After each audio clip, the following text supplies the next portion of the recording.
अस्सलाम वालेकुम नाज़रीन, FSID न्यूज में आपका इस्तकबाल है।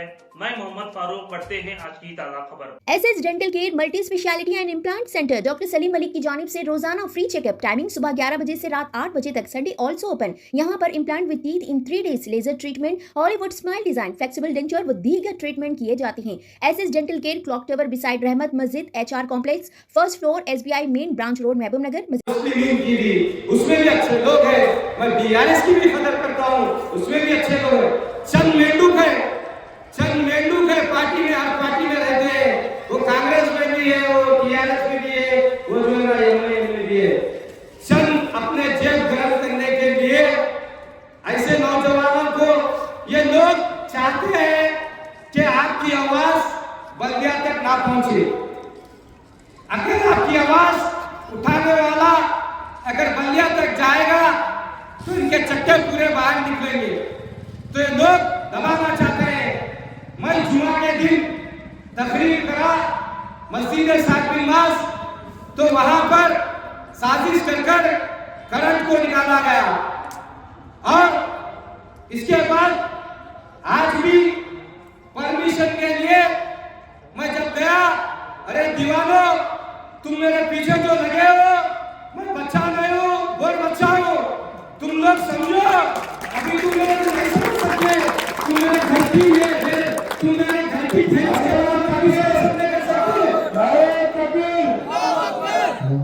आप लोग मेरे घर की थैली की बराबर भी सियासत नहीं कर सकते। आप लोग समझ रहे होंगे ये बच्चा है, ये बच्चा नहीं है दीवानो। और जो आप कह रहे हैं ना, देख लीजिए अल्हम्दुलिल्लाह हम भी इरादा कर चुके हैं। और अल्हम्दुलिल्लाह आपको नहीं मालूम, ये सर अब ये सर मस्जिद का सर नहीं रहा, ये सर पर वो बुजुर्ग माओ का हाथ है। अगर ये सर झुक गया तो अल्लाह उसके रसूल की कसम अपना ईमान झुकाने के बराबर है। ये गर्दन कट सकती है लेकिन झुकने को मंजूर नहीं है। मैं कह रहा हूँ इरादा है तकबीर,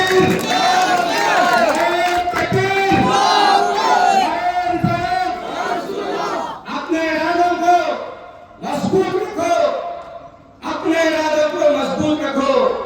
एक बोलने वाले को पैदा करो। देखो 100 दिन की जीवन की जिंदगी से एक दिन शेर की जिंदगी अच्छी है। समझो मेरे बात को। अरे तुम लोग क्या क्या बोल रहे हैं मुझे सब मालूम है। अरे तुम जिसके सामने बोल रहे हो उसके दिल में मोहम्मद मतीनुर रहमान है, ये चीज याद रख लो। अगर वक्त आएगा, ज्यादा दिन दूर नहीं है बच्चों, समझो 11 तारीख याद रखो। और मैं कह रहा हूँ, परसों भी मैंने कहा, अगर सिर्फ कितने 15 मिनट कितने बोलो, सिर्फ 15 मिनट अगर आके माइक पे बोलो। अभी भी 3 दिन बाकी है। जितने भी यहाँ पर लोग पार्टी से ठहरे हैं उन्हें मैं चैलेंज कर दूं, उनको मैं चैलेंज कर दूं, अगर कोई पार्टी की लीडर की अगर दम में हिम्मत है तो उनके बड़े लीडरों से भी मैं सवाल कर लूं, आके मेरे बारे में अगर बात करना है बात करिए। अगर डिबेट रखना है तो मेरे को डिबेट पर करने लिए तैयार हूँ। मैं मेरे महीने के लिए कौन क्या करे और मेरे महीने में क्या काम है, आज मैं चैलेंज कर दूं जितने भी पार्टी है, तुम लोग तो मेरे से मुकाबला नहीं कर सकते। तुम्हारे बड़े लीडरों को मैदान में लाओ, मैं डिबेट करने के लिए मैं तैयार हूँ। मैं तुमसे नहीं तुम्हारे बड़ों से भी मुकाबला करने से रेडी हूँ, क्योंकि ये दिल में जो मोहब्बत है वो नौजवानों की, ये सर झुक नहीं सकता, कट सकता है लेकिन झुक नहीं सकता है। तुम लोग समझ रहे होंगे।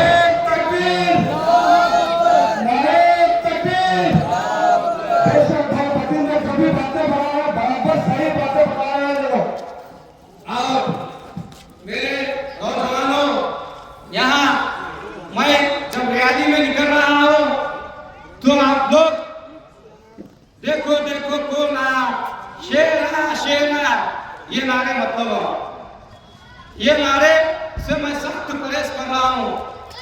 मैं एक नारे में मेरी खुशी और मेरा सर इतना बुलंद होगा, वो ही नारा लगाओ। मैं बार बार कह रहा हूँ, देखो देखो कौन आया, गरीबों का हक दिलाने वाला आया, गरीबों का मसीहा आया, गरीबों को जुल्म होने से रोकने वाला आया, नौजवान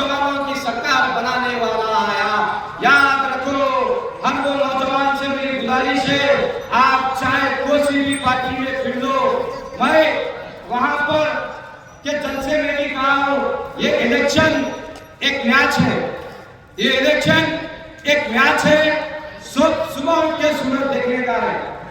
आप इस इलेक्शन को जब मस्जिद में नमाज पढ़ने जाते हैं तो एक सफ में खड़े होते हैं, तो इलेक्शन भी हम एक सफ में होके खड़े होके लड़ रहे हैं।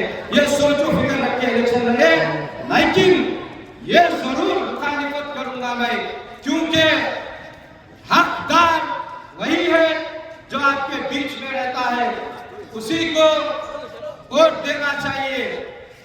और बहुत सी बातें हैं,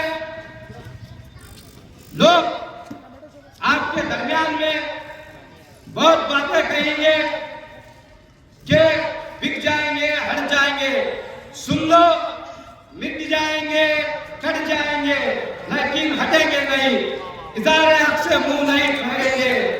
मैं कह रहा हूं, आप बोल रहे हैं बिक जाएंगे, हट जाएंगे, मैं कह रहा हूं कट जाएंगे, लुट जाएंगे, लेकिन मैदान नहीं छोड़ेंगे।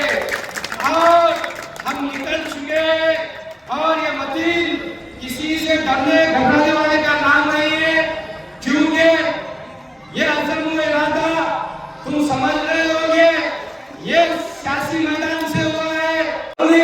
100% फुटबॉल, क्या बोला? ओनली फुटबॉल,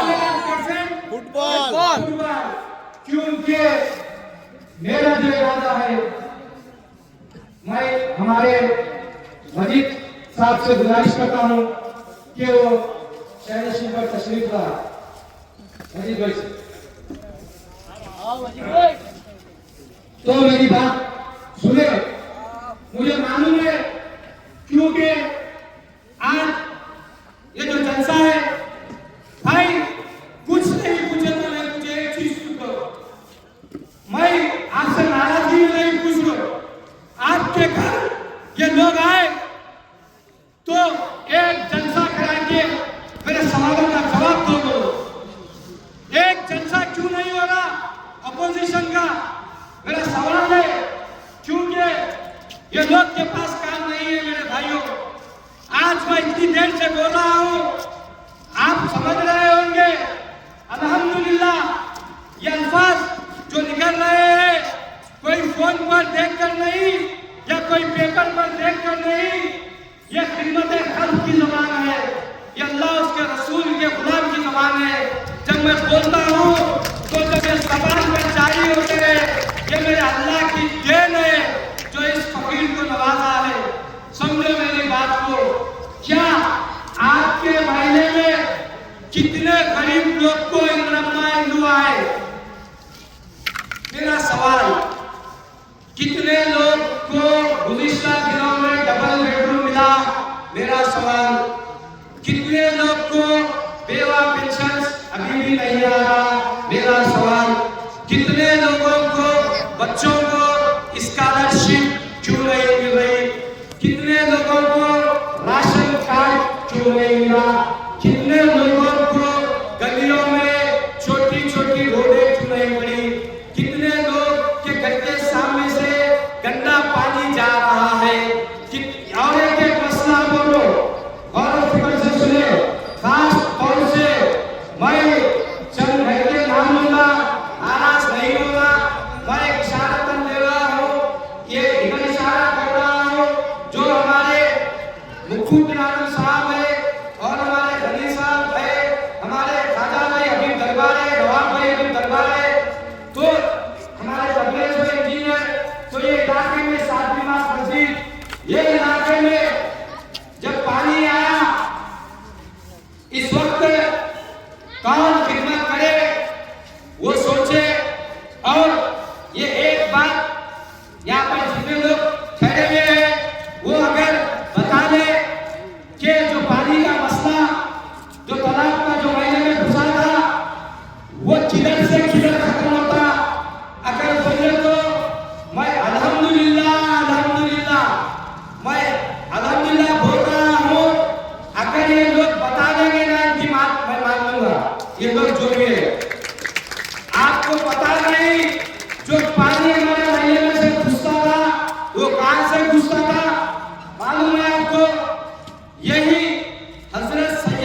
पानी आकर सीधा जो है तालाब में जाता था। तालाब में जाने के बाद वो पानी बड़े तालाब में जाता था, वो आगे निकलता था। पानी का रुख फिर मैंने रामायण की तरफ कैसा पलटा, पानी का रुख मैंने रामायण में इस तरह पलटा कि वहां पर औकाफी जायदाद जो हमारे बाबूजाद जो वक्त करे थे, जो मोटर लाइन में जो लगाती है, तो वहां की जायदाद को कब्जा कर लोग वहां पर घर बनाकर तालाब में घर बनाएंगे तो पानी किधर घुसेगा। मैंने रामाबली में पानी कब घुसा, वहां के लोग आकर यहाँ पर चद्दर के पास जो पुरानी चद्दर थी उसकी फीट मैं समझता हूं, मैं जब बच्चा था तो 7 से 5 फीट उसकी हाइट थी। वो चद्दर को पानी को तो किसने किया, क्यों किया, कैसा किया, वो चंद लोगों को मालूम है और चंद लोगों को नहीं मालूम है। तो वो पानी खतरे जब एक एक वो लोग आते गए उधर से निकालते गए, हमारे को जब कुछ काम धंधा नहीं था, हमारी जब पूरा की तरफ रुख कर दिया गया। उसके बाद यहाँ पर घरों पर यहाँ केवल जिंदा है। जब वो गली में जेसीबी आई घरों पर चलने के लिए, मैं नाम लेकर कहूंगा, यही हमारे बाबू खान साहब सकते हैं। मैं जो म्युनिसिपल साइड इंस्पेक्टर है उसके सामने मैं खड़ा हुआ, यहाँ पर जेसीबी चलाने का मकसद क्या है, नहीं यहाँ पर नाला 100 फीट का करना है, 1 इंच भी, 1 सीढ़ी भी जो है ना नया से हटेगी नहीं, बोलते मैंने कहा हूँ। क्यों कहा हूँ, अरे नाले को पलटाना है, पानी के रुख को ले जाना है, तालाब में लो 100 फीट जो है ना जगह से ड्रेन सिस्टम तालाब में निकालो, ये रामायण में क्यों निकाल रहे हो। मैंने सवाल किया हूँ, मैंने पूछा हूँ, मैं हुकूमतों से लड़ा हूँ, तो वो लोग जेसीबी लेकर खड़ा के सामने आ गए। अल्लाह उसके रसूल की कसम, जेसीबी की जो बकीट होती है उसके सामने खड़ा होने वाले का नाम मोहम्मद वकील रहमान, यही बाबू खान और उनके साथ जो है ना 2-4 नौजवान, ये मेरे बड़े भाई लोग थे। मैं यही कहा चला, अगर जेसीबी चला गया तो उसके बाद मेरी लाश पहले जाना, उसके बाद यहाँ की सीढ़ी उठना होगा। मैंने कहा अभी क्या चाहिए आपको, अभी कैसा रहनुमा होना चाहिए आपको, अभी कितनी तबाही देखना चाह रहे हो आप। क्या आपके पानी में खड़े तबाह हुए हैं वो बस नहीं है क्या, उन बच्चों के आंसू अभी बहाना चाह रहे हो।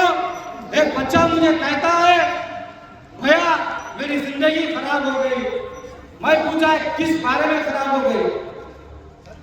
मैं हैदराबाद में था, मैं फर्स्ट फ्लोर में रहता हूँ, मेरे सर्टिफिकेट पानी में मार लेके चले गए।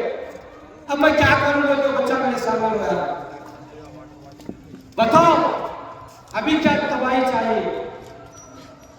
एक घर से जो है बाइक जो है मारते हुए पानी में, बाइक जो है पानी पिलाने का है इंशाअल्लाह। माशाअल्लाह माशाअल्लाह।